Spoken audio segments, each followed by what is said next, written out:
You in the kitchen? I'm in like this is just like a one level, so it's a mix of a kitchen. I have a whiteboard. See my whiteboard behind me now? I love the whiteboard. I was hoping you were going to pull it out, maybe. Yeah, who knows? This could get wild. You never know if we're gonna get on if we're gonna board it out or not.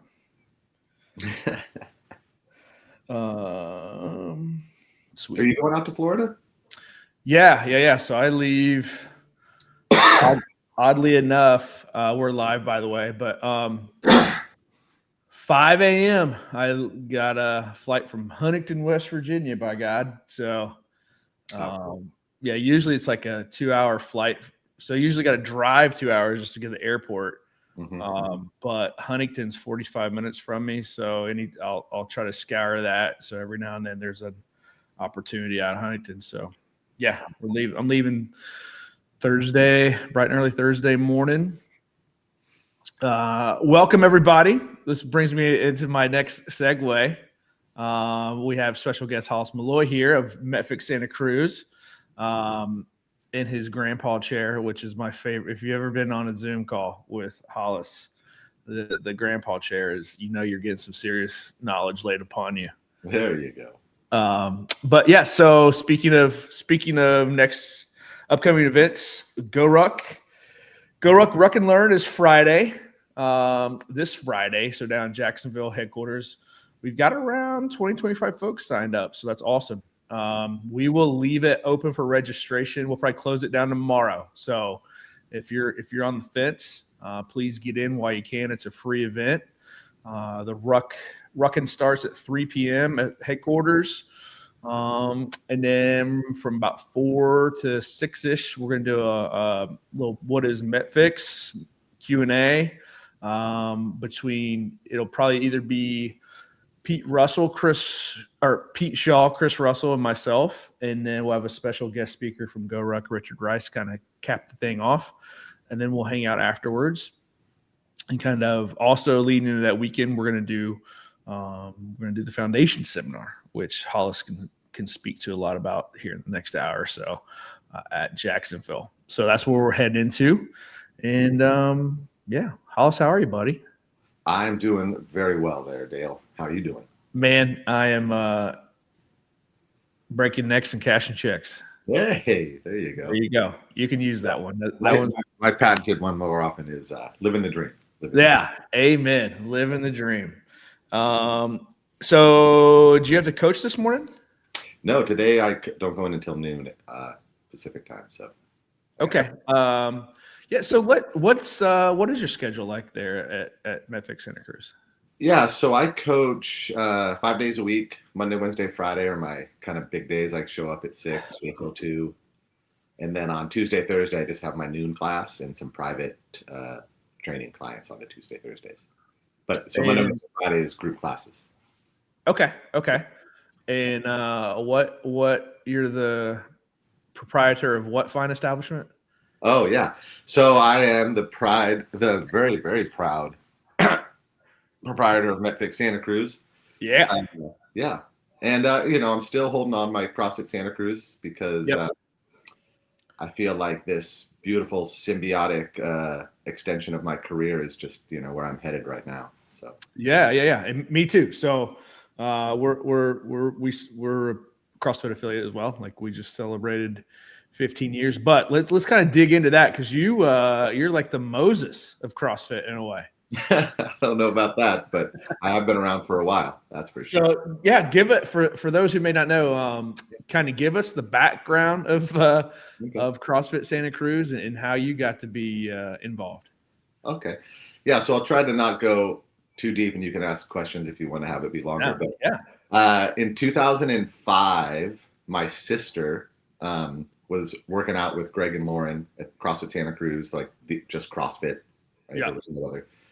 And I had just quit my electrician job because I was writing on the wall of like, oh, okay, so I'm going to get really sick and out of shape and grind myself to the stone. And this is not the life I want for myself. So I had quit that job. I was probably 270 pounds at that point. Oh, okay. I'd never been to a gym really. I mean, I've gone, you go to 24 Hour for a day or two right on the elliptical. Right. That doesn't work. Once a month. Yeah. Yeah. So I never really had any gym experience. I grew up as a ski racer, played a lot of golf in college, always rode my bike, always loved to play sports, but the gym was not me. And so I was very resistant, very resistant. Anyway, she eventually, like I said, I'll go somewhat short. She eventually keep going. me into showing up, right? And I show up with flip flops because she won't trick me to work out. I've still such a vivid memory. I remember just walking up to across the Santa Cruz and just being like, right as I looked through the doors and saw the high rings and the ropes and the cargo net, and I was like, what do you guys do here? Like just this fascination of like, wait a minute, this is not a gym. And coincides with the people were just freaking amazing, like unbelievable. Like I still again, some of those early things, I just remember being so out of shape and not knowing what this place was or not knowing if I belonged. And vividly, I remember Annie Sakamoto. Almost every time I'd show up, she'd be like, "Aloha, how are you?" And like, "Welcome, so good to see you. Glad you're back." And a thing I had never experienced, right? It was like, "Wait, what?" Like looking around, like, "Who's she talking to?" Right. And then just the entire group of trainers and athletes was just this awe-inspiring thing. Anyway, so the first day, my sister gets me in there, tricks me to do a little row box jump workout. And I was just instantly hooked. And I was like, okay, well, I guess when do I come back? And just started working out with her. She had to go to college in the University of Hawaii for water polo. And so when she wasn't coaching me anymore, I joined Nicole Carroll's class. And she became kind of like my mentor coach. And I just followed her like a puppy dog, Yeah. So then, 2005, that starts happening. By 2006, I take my first level one. There's 100 and something of us. It's the biggest level one they ever ran. Still 3 days long. Mike Bergman was there. Ripto was there. Rutherford was there. Like everybody back at just all these big names. I was like, what is happening here? So I took that in 2006. And again, it was like these things. It's like, I don't know if it's serendipity or I don't know how to describe it. But at the end of the seminar, I go up to Greg and I was like, hey, coach, I just want to thank you so much. Phenomenal. I'm just blown away. It was such an amazing weekend. Anything I can do for you, pay you back, or anything I can do, just let me know. I'm just so, so thankful to be part of this. Yeah. And he looks at me. He's like, you know what, kid? Go be a successful trainer. That's what you can do for me. And at that point, I didn't even think I'd be a trainer. And I just looked at him. I was like, oh okay. All right. Right. That. It's just like, oh. And then I show up Monday morning to the gym. He's there chatting with Annie. And I'm like, hey, what's up? She's like, hello. It's all that, everybody's like, hey, welcome. And he's like, hey, Andy, give Hollis a key to the gym. Oh, man. Right? An hour later, Annie comes up. She's like, hey, Hollis, here's your key. And I'm like, what's this? And she's like, oh, well, you can just start training people. And I was like, what do you mean I can just start training people? She's like, oh, yeah. So the way, and she just described how it all works. How you just, once you have your L1, you can start coaching people and you pay back the gym a percentage of how much money you make. And it's, we had a little drawer on the side of the gym. It'd be like, put your money in there. I was like, wait, what? So if I collect $100, I put 80 in the drawer. She's like, yeah. Okay. Or 20 in the drawer. I keep 80. Right, yeah. She's like, yeah. I was like, wait a minute. And then it's like, that started happening. And every time you open that drawer, it's just loaded with checks and dollars. And you're like, I guess you just throw it in there, just drop money in and shut the door. And I don't know if they were, man, it was crazy. Wow. And then by 2007, so from 2006, every seminar that happened in Santa Cruz, I was there, right? I was like, I'd fetch water, I'd clean out the trash, make sure the bathrooms were there, just sit there and fly on the wall, watch all the lectures. And slowly but surely, every time you go back to a level one in those days, depending on who you were, sometimes they just like, hey, you're going to help us. You walk around this group and kind of shadow. And so I shadowed Nicole for several seminars, just like watch behind her, hang out with her, And then in 2007, I get this email for the next seminar, and it's like, oh, next One World seminar is like an hour from here. And I look at the email list, and it's like, show up this time, and it's like head trainers, and I'm on the list. And I was like, and it's like, Eva Tordokins, Annie Sakamoto, Nicole, Hollis, Molloy. And then and it's funny, I wish I could show it, and then like below that, head trainers is like setup crew, Dave Castro. Like he had moved into like the trash delivery guy at that point. Like head of logistics. Yeah, head of logistics. And so that was kind of like the first seminar. I was like, oh, I guess I'm a head coach. Wow, man. Wow. So hopefully, for those of you who don't know, which it's kind of a shame if you don't, but so I started drinking the Kool-Aid in 2007. So that was right at that time. And I wish people could go back and have to download the videos, the old like MPEG files, with like the yellow, whatever, bumper and trailer, and just kind of go back to those old school videos from then. Yeah. Because that's what got me. That was a big part of what got me hooked, right? Like the workout videos that Greg and Lauren were making of Eva and Annie and on the sin, and man, it's really kind of cool that you were there at that time and a part of that whole crew. And you talked about something, because what I try to do as we go through this is just kind of pick out different parts that I think are important for folks to kind of take home. And you'd mentioned it was Eva or Nicole that walked up to you, said hello, and made you feel welcome, right? Yeah. What people need to understand is hopefully that's become commonplace now. Back in the old gym culture, that was not. That was not a thing. I worked the front desk and started in 2000 in college, and then I became a personal trainer at what would be considered a Globo gym, but it really wasn't. It was more like a regional gym in Columbus.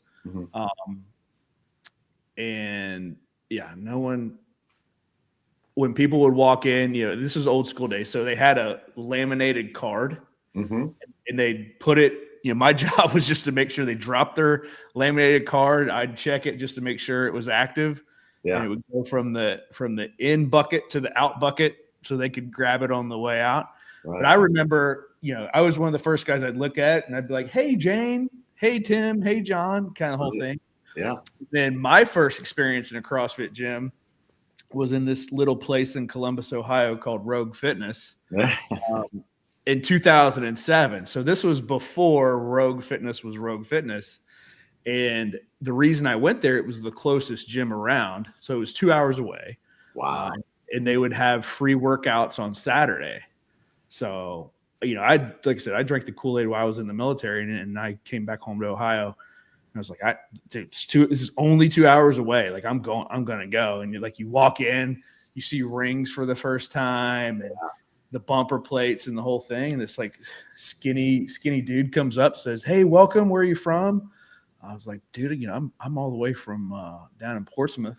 He's like, no shit. He's like, I'm from Logan, Ohio. And it's Bill, the owner. Wow.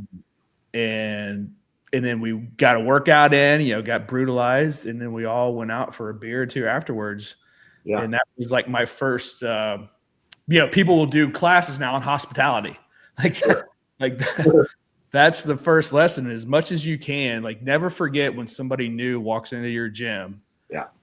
That's a monumental experience for them. And you can screw it up pretty easily, but you can also just make it super memorable and positive for them as well. Oh, so true. And I think sometimes that's a great point too. I think sometimes it's easy to forget how scared people are showing up, how long it's taken them.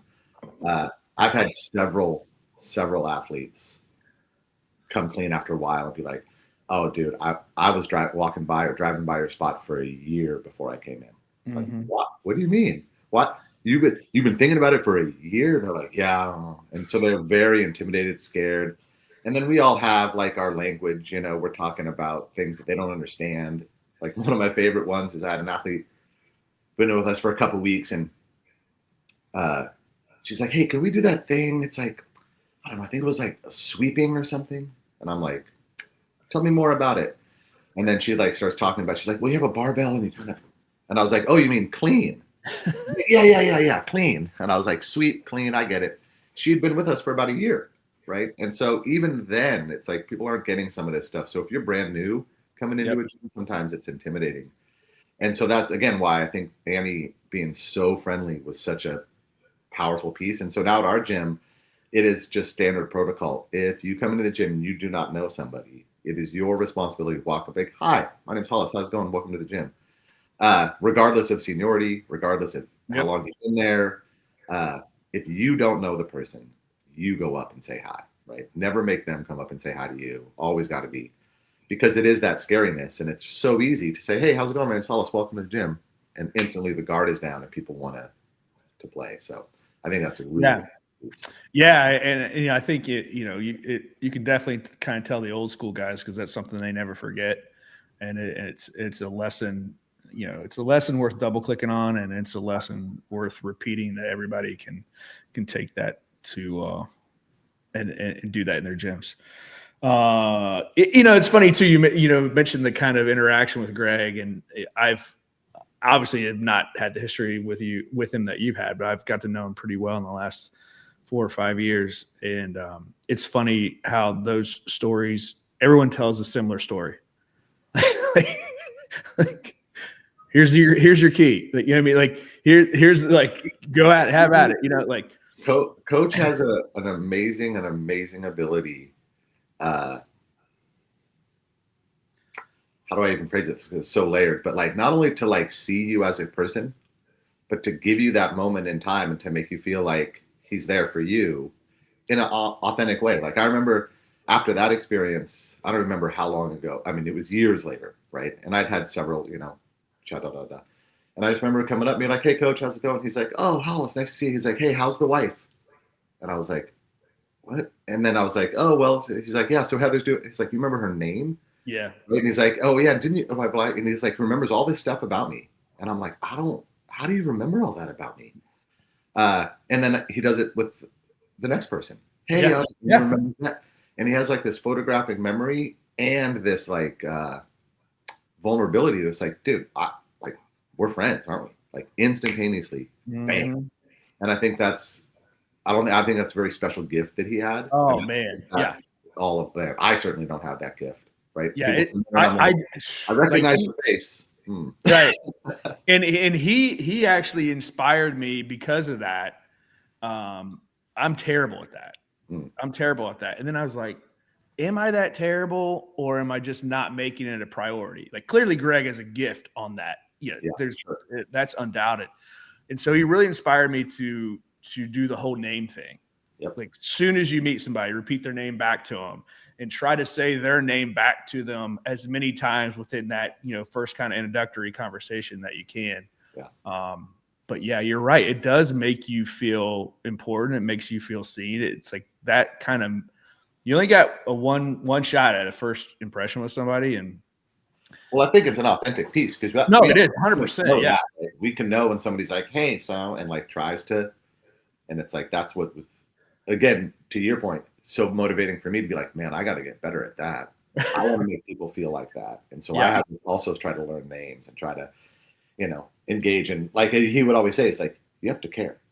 Right. Like, genuinely care about that person. And so when you have the care, it seems like all that stuff comes more naturally. When you're just like having an interaction, like kind of one of the things about training people is like, this is not a transactional thing, right? I'm not just getting money and you're coming in and I'm going out. It's like we are transforming people. It's like transformation. At least was for me, right? Yeah. I came in to CrossFit in a certain way and had certain things, and the whole experience working with Greg and the team transformed me as a human being. And I think so. Instead of transacting with people, we're transforming it. So it's just a different level of engagement, I think. Wow, man, that's a great way to put it. Okay, so yeah, you're just dropping cash in the drawer. Yeah. And you're getting emails saying you're head training. Yeah. So tell me about the early days being on the road. Just what was that like? Like, how do you're writing a book recapitulating that portion of your life? What's that chapter start with? Man, I think the it was the team. As I look back on it, not only right, like I already mentioned, Nicole and Eva and Annie and right, Brendan Gilliam, Jason Highbarger, Greg Amundsen, all these just really phenomenal trainers at the gym that were all very welcoming and like sharing of their craft and like trying to bring people in and be like, they were all so excited that they're like, you can do it too. And it was all this encouragement and like bring you into the fold. And then when we started getting on the road a bunch, right? Tony Budding, don't forget, Tony Budding, amazing, integral part of the whole early days for sure. Yeah. He would travel down to Mike Bergner's place, which was like 4 or 5 hours from here, shoot videos. We got guys like Buddy Lee, and we just started shooting tons of video and bringing in all these experts. And so I think that's what I remember as being surrounded by just high level professionals, right? Roger Harrell from gymnastics, Rutherford from the dumbbell, like all of these just high level coaches were like coming into us. And so I just remember being part of this vibrant, excited, motivated crew of people that were like, we're going to do great stuff. So I think that was it. Like the people that I was able to engage with and like learn from, I think is what I remember the most from those. It's just so many professionals. Yeah. And so what were some of the feedback you were given early on? Oh, for coaching? Yeah. Dude, like, so Nicole was relentless with, God, I'll have to use a tiny bit of profanity a little bit. Go for it. I just remembered one quote. I was like in class and I'm working my butt off, just taking classes as an athlete at this point. But it goes to the whole point of how she kind of inspired me to coach. Was she just looked at this one athlete friend of mine who was kind of, jerking around, dicking off, wasn't paying attention. And she just got in his face and she's like, hey, look, if you're not going to fucking do it right, don't bother fucking coming here at all. And I was just like, oh, right. And my ears perked up and my fucking hands went out and my posture got better. And I was, and Nicole, she's like, 5'2" and like the sweetest, kindest, most wonderful coach. And so when that comes out of her, you're like, stand up, pay attention, right? You just upset coach. And so it's like the idea that you had to hold a standard and that it was like, hey, this is serious stuff, right? This isn't like just, we're here now. It's like, no, we're learning some real, like we're educating you on important details. So pay attention. And so I think a little bit of that, it rubbed off on me. And then, on the day-to-day for like seminar development, it was, wasn't quite as formal as it got later on. Sure. Yeah. But working with like, Adrian Bosman, for example, he was just such a gifted coach. Just being in the room, just engaging, like watching him, having him just talk about how he does it or explain to me like, hey, Hollis, this is how, hey, I saw you. And just like conversationally is how I think a lot of us learned a lot of that stuff on the road is, Chuck was like that, ask one more question, Hollis, like get in deeper on these people, because I was like, we're back to the point of like, how do you bond with people so freaking well, and he'd be like, ask one more question. Whenever it's like, cause it's like, I'd always want to respond to somebody and be like, oh yeah, I get that. I share with you. I don't know. I had the same experience. It's like, no, just don't. And Mike Bergner, I'm like, how do you see all that stuff? How do you get in there and like, he'd be like, oh, Hollis, he's like, you got to go watch thousands and thousands of lifts without coaching just to watch and see, and then watch a coach someone else and see how they spot falls. Did you see the same thing they saw? Do you see something different? And like, just be a fly on the wall for a lot of that, be more observant. And so, countless, right? And then later on, lucky enough, Kelly Starrett was a huge influence on me. And that was more like, hand in hand kind of coaching. He'd like put his hands on people, or he'd show me, put his hands on. And so like real connected kind of coaching. So really all over, I got feedback from everybody. But really. Yeah. That sounds incredible. You're just able to be there live in real time to absorb from a lot of the greatest minds in the. And one of the biggest things too, sorry to interrupt, was no. Tony Betting Tony was the video guy, right? And so I don't know what percentage of those early videos from 07 to 12, I was behind the camera on a ton of stuff. And so like, if I wasn't working a seminar, I'd have a camera and I'd be filming the lectures. And I started editing videos, put stuff on the site, right? I started creating content for the journal, creating videos and stuff like that. And that was a huge piece for me to learn, right? Because I'd sit there and watch a video, rewind and watch a video, and I'd just sit there and edit for hours, seeing these high-level coaches do their craft, and then I'd have to slip it down into a thing that everybody could digest. So that really helped my coaching development. Back to that Bergner thing of just hours and hours and hours of observation. Not to do it, but observing it. Yeah. On that same front, because this is kind of how I see he's your brother-in-law, right? Yeah. Yeah. So it's kind of like he's always very impressive to me because I think he started with that same kind of background. Oh yeah. So he knows everything because he's had to sit and watch it. That's right. And before that, that he hits that send button, it's got to be correct before. So now you guys are actually in such a great position. Not I don't say great. I'm sure you didn't think about it being that great at the time, but you having to watch it, having to observe it, having to analyze it, then having to synthesize it down. Yeah. Like, man, talk about, a lot of miles being traveled on the neural pathway back and forth to be able to get that out to the public. So that's awesome. Walk me through those early days of, all right, Hollis, you got to do this article. Like because the interpretation I get, just from being behind the scenes now in the last 4 or 5 years, it wasn't, this is my opinion, please correct me. Yeah. It wasn't like there was some regimented workflow going on. It was just shit getting done left and right. That's right. So, well, yeah, there was a combination of, I don't know how to phrase this exactly, but coach always provided the environment where if you were to execute on the thing, he would support that endeavor to whatever needed it to happen, right? So it was more of like, you wouldn't show up and be like, hey, is there something I can do? It'd be like, look what I did. And you just hand it. It'd be like, that's good, we'll take it, right? And there were some times it'd be like, oh, hey, that's cool, but that's not for us right now, like try again, right? So it was more of like just creating stuff, hoping that they would accept it, or kind of thinking it wasn't valuable, and then it's like, oh, we need that.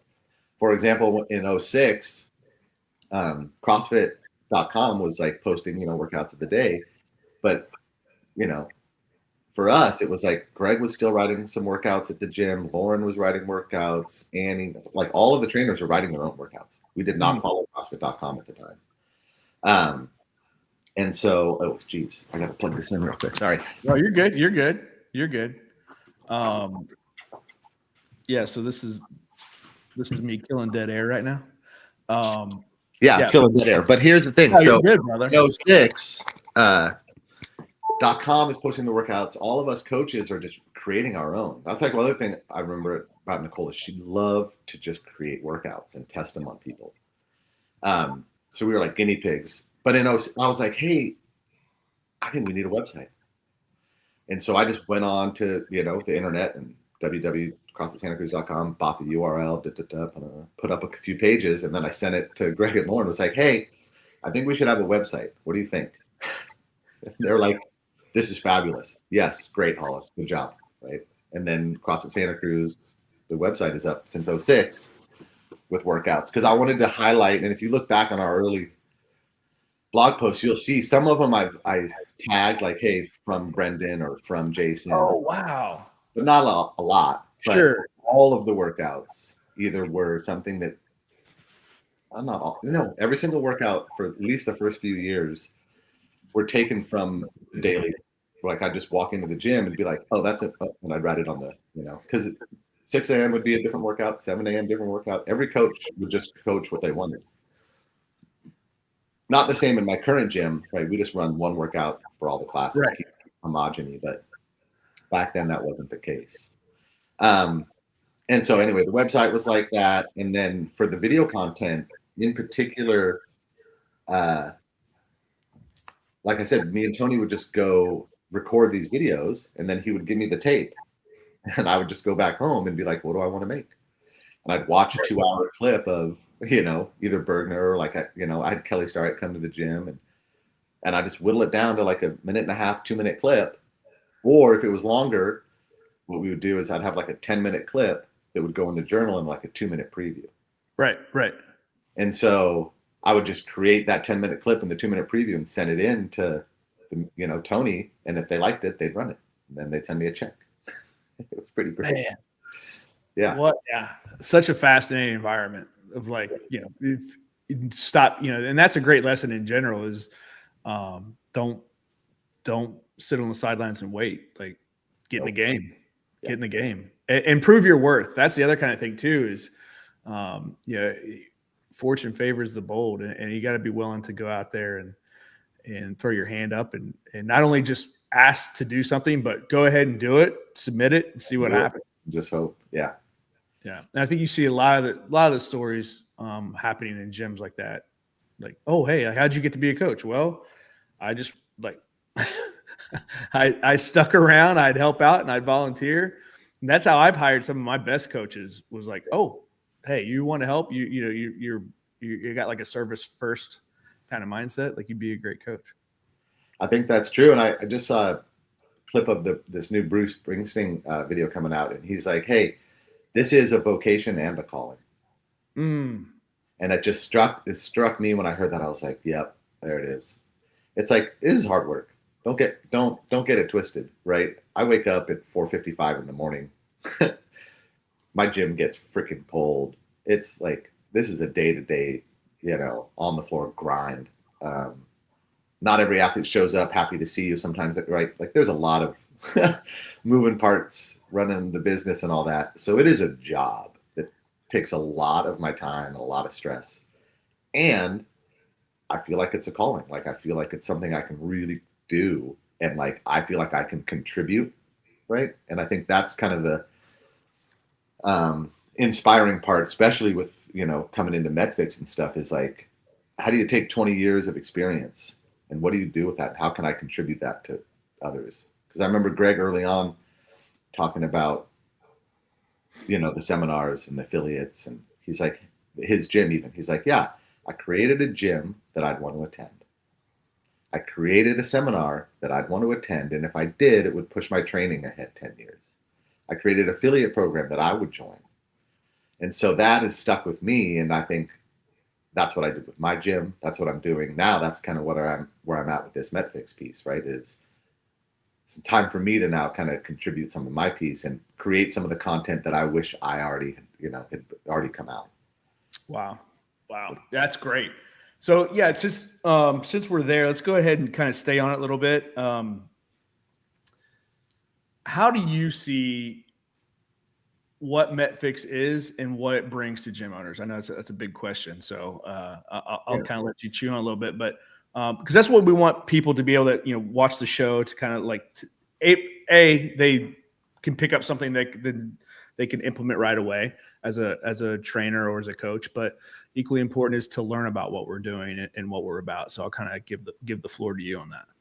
Yeah, well, I don't know. I'll start with this. I think that one of the coolest things, like I was saying about what inspired me with CrossFit, was being surrounded by these dedicated professionals that really made me grow as a human being and a coach. So I've got the Kelly Starretts, the Mike Bergners, Coach Glassman, right? Tony Blauer, Buddy Lee, all these coaches that were just experts in their field that I was like, my God, I want to take some of that and integrate it into what I'm doing. Mm-hmm. And now with MetFix, I've got, Thomas Siegfried, Malcolm Kendrick, and Mary Eads, and, Dan. So now I've got this new set of experts that I can learn from. And my grandmother always said, never stop learning. So for me, MetFix is like, hey, how do I continue to do this craft that I'm just so crazy passionate about? And how do I become the best version of that? And how do I contribute the most? And it just seems like a literal no-brainer, obvious evolution of like, yeah, so here we are in the current state of chronic disease ravaging us all. And now here's a business and here's an opportunity for me to actually be that cure, right? So MetFix, that metabolic fix for chronic disease, it's like, oh my God, this is that next piece of what or it's the continuation. It's the, right, the deeper understanding of that stuff. Because how many times have I, over my years, someone comes in and I just can't place why they're not excelling, right? I mean, you come in a lot. Why is it you're, okay, well, you got stronger, but you didn't get, or, geez, I don't know why your shoulder keeps hurting all the time. Like, you do have really good mechanics and everything's really nice there. And now we get into some of this, science and mechanisms behind, why the body does have aches and pains, and why is it that you would get strong but still be fat. It's like you get into the mechanisms, right, of on the cellular level of why it is the food matters, why it is the movement matters, so I can now deliver it better. And so that's where it kind of sits with me, is this extension, this evolution, and like furthering of my understanding as a coach so that I can actually deliver what I want to on the floor more effectively. Yeah. Earlier you said, people come in now, hey, I got my doctor's blah, blah, blah. And they come in and they're like, oh, well, I got on this med. My doctor said I have, or I went to. And so now so many people are coming into me with this, the doctor said I have, or what about this, or what about that? And I have not been as prepared as maybe I could be. And so now this continuing education and learning through MetFix is like, oh man, I can help so many more people. Like, it's crazy. Yeah. Earlier you said a piece of advice that Chuck gave you was always ask one more question. Yep. And I think now, by having additional layer of education, by asking those questions, it helps give you the answers in case they need to know, they want to know a little bit more. That's right. Absolutely. Well, it's also, I mean, I'm writing this one article right now about, why we would care about your A1C and, what's going on in your body there. And it makes me a better coach to help with nutrition if I understand what some of these mechanisms are behind it. And just like I would teach someone, hey, so when you do a deadlift, I want a neutral spine, right? And I'm going to watch and observe that happens. And I want you to be posterior chain engagement. I want weight on the heels. I'm going to teach you very specifically what the deadlift looks like, and I'm going to verify it's right. Well, now I can say, hey, cool. So what did you have how's your food going? What did you eat for dinner last night? And then they tell me, and then I look at their blood work and I'm like, dude, your A1C is at 6, bro. Your food is not like, that's like your back is rounded. Like, I'm letting you know now.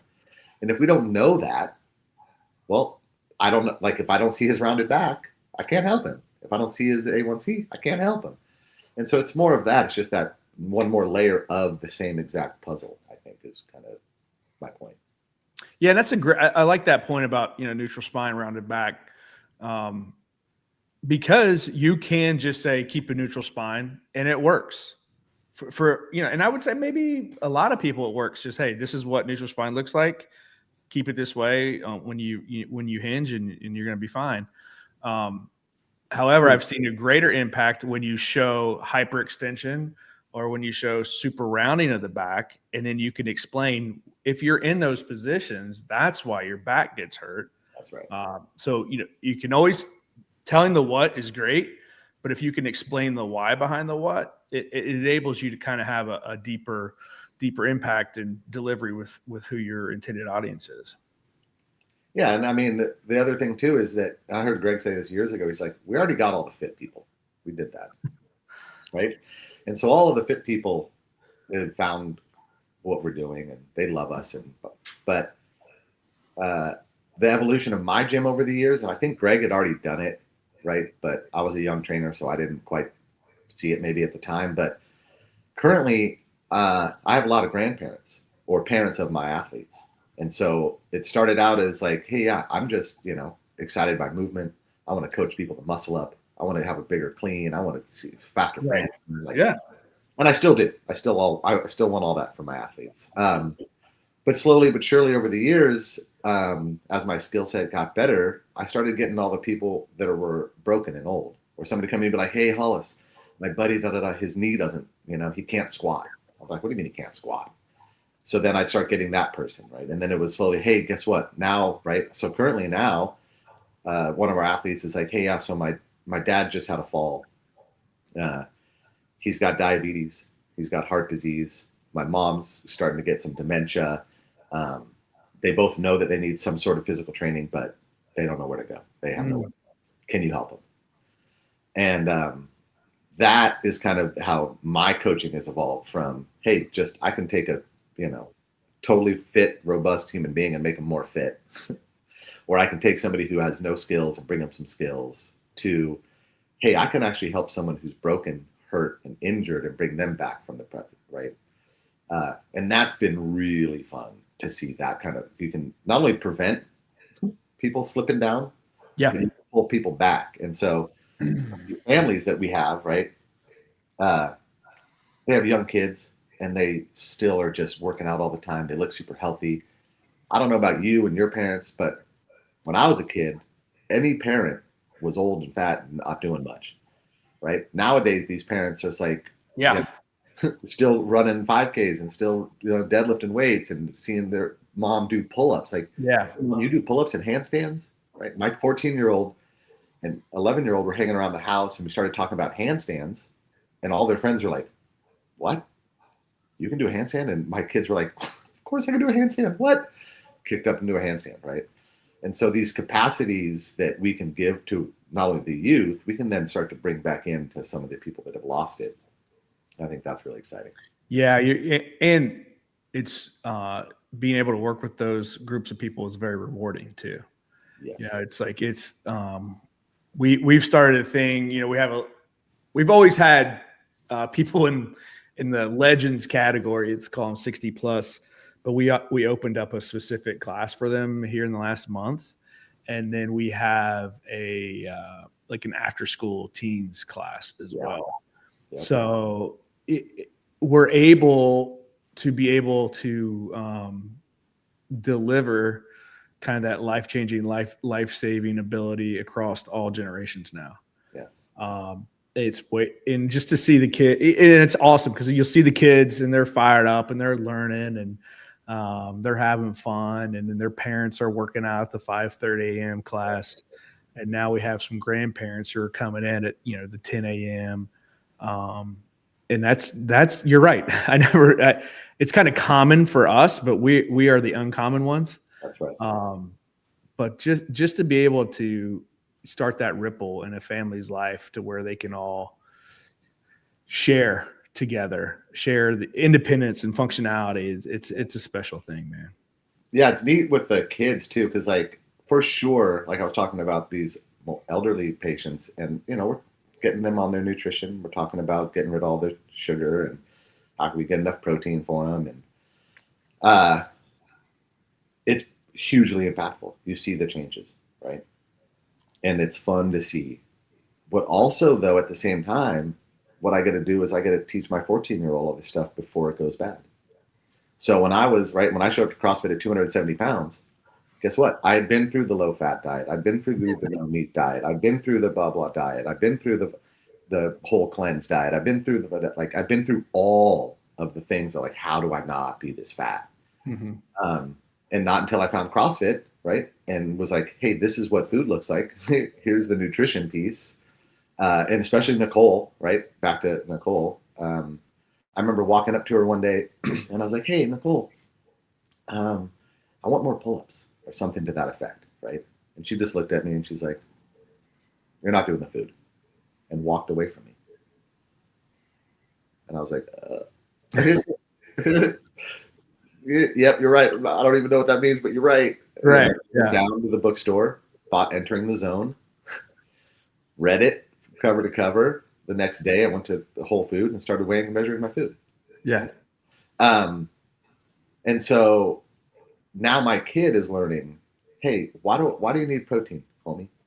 Yeah, you want to have muscles? You want to look good for, you want Right. to be able to do your muscle up? You want to be able to compete here? You got to have this or that. Or, hey, what about? And so they're going to run through this life in a different way than I did.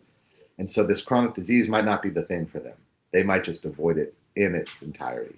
Yeah. And then some of the people that are like me, it's like, God dang, I can really, really prevent you from full-blown metabolic dysfunction, right?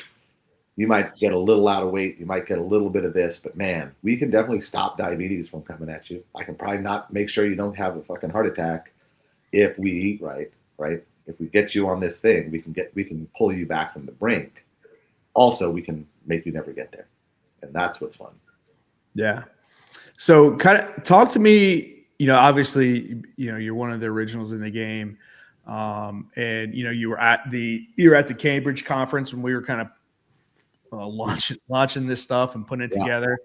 So talk to me about, it's really kind of hard for me to wrap my head around this, because we've been involved with this since the beginning, but just witnessing from Cambridge conference, which was that March-ish? It was around March, yeah. Yeah. So from March to now, which, we're in October. So right at a 6-month time frame. Talk to me about what you've seen as the evolution of the foundations course and in the education and knowledge behind it. Oh yeah, that's a good one. What have I seen the most? I think it just maybe I'm going to repeat myself a little bit, but it kind of harkens back to, like I said, with the early days of CrossFit, where it's like all these experts are showing up and teaching us trainers how to be better trainers. So the Cambridge one, right? And hopefully this article will come out in the next couple of weeks, but I wrote an article about the Cambridge experience related to kind of reactive oxygen species. And, for me, when I first heard of some of this, science stuff, I was like, yeah, don't care. Like I'm measuring work capacity. I got you. Right. If I can't, I'm not looking at your mitochondria. I'm not massaging your I don't. We're out, kid. But show up to Cambridge and talking with Derek and Tomas from Thomas Siegfried's, lab, and their understanding of the mechanisms of not only like cancer as driven by metabolic disease, but just how metabolism works related to what I do. Right? Like on the gym. Oh, I can actually tie these things together. So this stuff really does matter. And so these experts in the field, right? Again, just like it was in the early days, it's like, man, we are bringing all these experts. Another one of my favorites, and I don't know if you've had a chance to engage with him, but Matt Miller out of Alabama, he's a MetFix affiliate, crazy long time. He owns a CrossFit affiliate too. He's a therapist, and he works with dare I say, court-appointed people. It's like you go see him because you have to. And he works on behavior change, and he works on how do you help people who are ambivalent. They want to make a change, but they don't. And how do we have these deep, meaningful conversations with people to actually get them to have that behavior change? And so working with him, it's kind of like I was saying before with these other ones. It's like, I am now like, okay, we're going to make some content, Matt. We're going to have some videos. We're going to show people this stuff so that they can ask one more question. What type of questions? How do you get in there? How do you get someone to come to the table versus, like you were saying before, keep your back straight, eat good food. It's like everybody's kind of like they want to, right? And so these conversations before a workout, after a workout, during, like these little minor conversations we're having all the time with people can be profoundly impactful, or they can just be the thing that makes them move out the door, right? If you don't give them that care, if you don't find that way to connect to them, they're just going to move on, or they're not going to get the result. And so the Siegfried team, the Matt Millers, these continuing experts we keep bringing into the field makes me feel like that again, right? This vibrant community of driven professionals that are just so inspired to help. And it just feels feels very much like the old days of getting all those people together. And like when Greg came here to Santa Cruz and for the foundation seminar we did here, Michelle Moots, part of the academy team, right? Mm-hmm. Great dear friend of mine. I've been working with her since 2005. Zach Pine, also great friend, been working with him since 2005. Great artist as well. Phenomenal, another member of the team, right? And so it just struck me at the morning we were there. I'm standing next to Zach and Michelle, and Coach walks in. I was like, it's been 20 years. The four of us. This is 20 years, full circle. Wow. Like we all were coached, right? We all did level 1 seminars together. We all were at the original gym in 2005. We've all been doing this craft for 20 years. And all of us were like, I think we see the path forward. Yeah. That was powerful for me. Another analogy or another similarity is, a lot of people have talked about the level 1 and how that weekend course provided way more value than their 4-year exercise degree did. And it speaks to the audience of the people who are going to the MetFix course is we're getting, those experts in metabolism and the experts in biochemistry and hearing their feedback. And it's very similar. It's, I've spent my education life studying this. Yeah. But to hear it synthesized and delivered in a real world manner, I've never heard that, and I've never seen that value extraction in a 48-hour period. Yep. And that's like kind of the thing about the researchers, back to the Cambridge question, right? Is talking with Tomas and Derek at dinner, their I want to say maybe collaboration or engagement with us and us with them was this like reciprocal piece where they're like, oh my God, yeah, we see how this ties in with what you guys are talking about. And oh yeah, no, we'll simplify this concept. So kind of putting this esoteric idea of biochemistry to this very clear, no, but this is where you see it. It's really obvious. And this is how we can affect it. And this is how you'd see that. Yeah. And it brought it back into my world, which is I'm on the floor and I see people. How am I doing this on the floor? And that's kind of where these experts are bringing us to the fold here. Really yeah. You can spend 4 years studying the biomechanic intricacies of the squat, but no one ever taught you how to teach somebody to squat. That's right. And it's like, how many people right now, or I'll just reference, I have a couple of college kids that come in. One of them's doing some research on circadian rhythms, right? And I was just chatting with her and I was like, hey, do you know anything about reactive oxygen species? And we had this great conversation about it. And then she was like, oh yeah, I see how that relates to us at the gym. And I was like, ain't that neat? Ain't that so fun? And then to your other point is, I have this other student who's just a beginning biochem student, and she's taken cellular biology, and I brought up mitochondria, and she's like, the powerhouse of the cell. And that's as far as it goes for her. Right. And it's like, well, what does that mean even? And it's like, you can say it and you learn it. She's like, oh, she learned about the electric transport chain, and she knows about NAD and FADH2 and all of that stuff to some degree. If it doesn't apply to me on the floor, again, back full circle, I don't care. Right. Yeah. She understands some of that stuff, but she doesn't understand how I need it to give her a better squat or to help her with her nutrition. Right. And look, it's a valid criticism. And that's some of the shots that's kind of been thrown our way is exactly that. Well, this is all great, but what does it mean? Right. So, well, that's to your point. That's what the 2-day seminar does. Exactly. Right? If you think about it from a high level view, you're like, I don't care. The powerhouse of the cell. I already learned that. Then you show up to the seminar. It's kind of like, Ken, I know you need to squat. Why am I going to a CrossFit seminar? It's like, why do I? And so we come into this MetFix seminar and you spend 2 days with us distilling down how it relates to training people and helping people and being what's the phrase me and Matt like, a helping professional, It's like, we're there of service. And the more I know, the more I can help people. And the MetFix makes it deliverable. Right. So from this theoretical idea of biochemistry and cellular this and insulin and glucagon and I don't know, what am I doing with, my dopamine, all this, I'll just throw some shade. all this Huberman stuff where I got to wake up in the morning, get sunlight on my eyeballs and And, dude, I have a family and kids. I can't do any of Yeah. it. Yeah. So how do I actually distill some of this high level science to the coach who's on the floor, just saying, hey, push your knees out and hey, eat more broccoli? I think that's what's so beautiful, at least for me, when that the MetFix seminar is that deliverable of the science instead of it, like you said, shots at the belt. Oh, science this, science that. We already say, well, you can say it until you show up and see what we're doing. Mm-hmm. Yeah. So let's close out here in the next 5 minutes. Let's talk about what post-seminar implementation has looked like at MetFix Santa Cruz for you.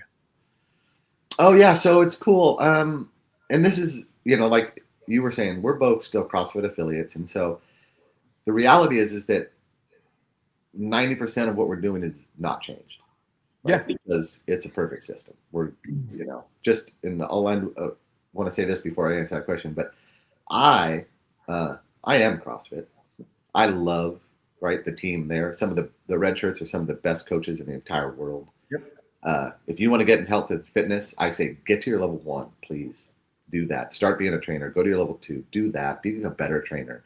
Once you think you're pretty good at it, come see us. Or in the interim, right? Like get your level 1, come to MetFix. But so the team of CrossFit is just second to none, the best ever, and I love them all greatly. And so anyway, so at the gym now, for me, it's like we still basically run the same kind of scenario, except the question of the day gets a little different, right?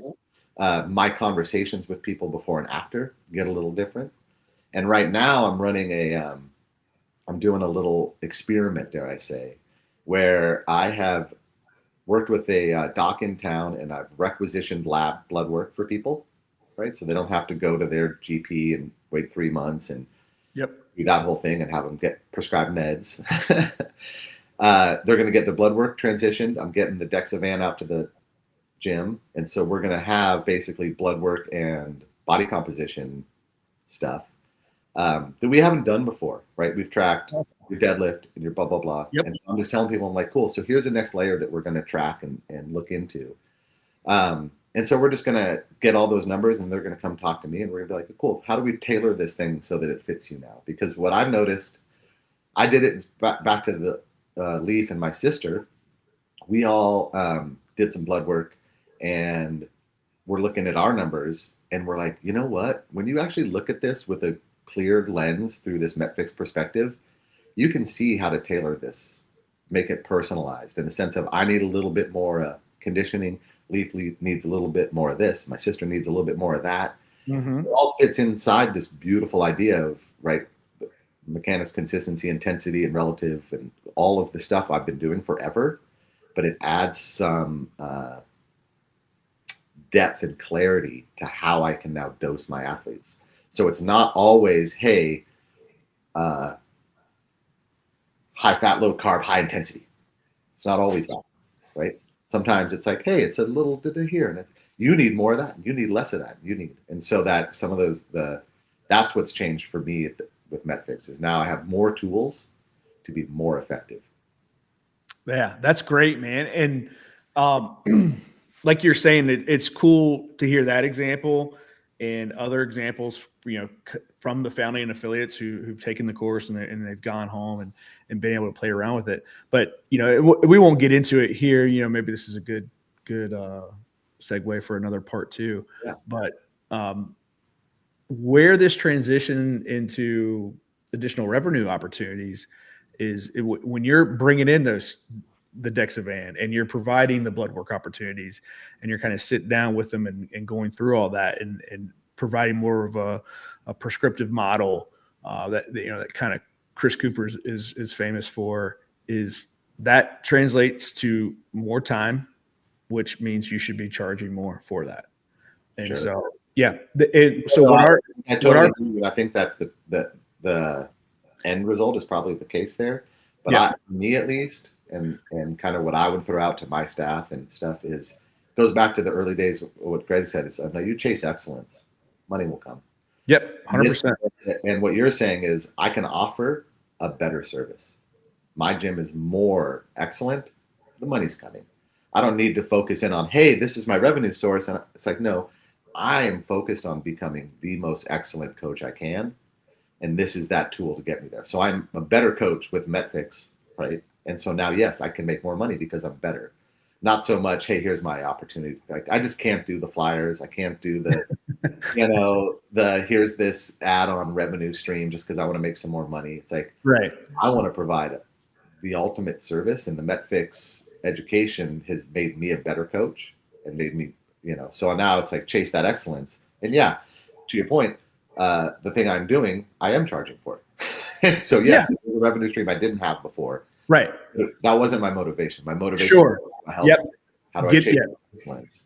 And so, yeah, totally agree. And now, and then that's great for me too, because I do need to make more money at the gym. I want to be a professional. I want to, take my kids, to golf practice, and I want them to be able to go on a vacation. I want them to have new shoes, and all that stuff takes money.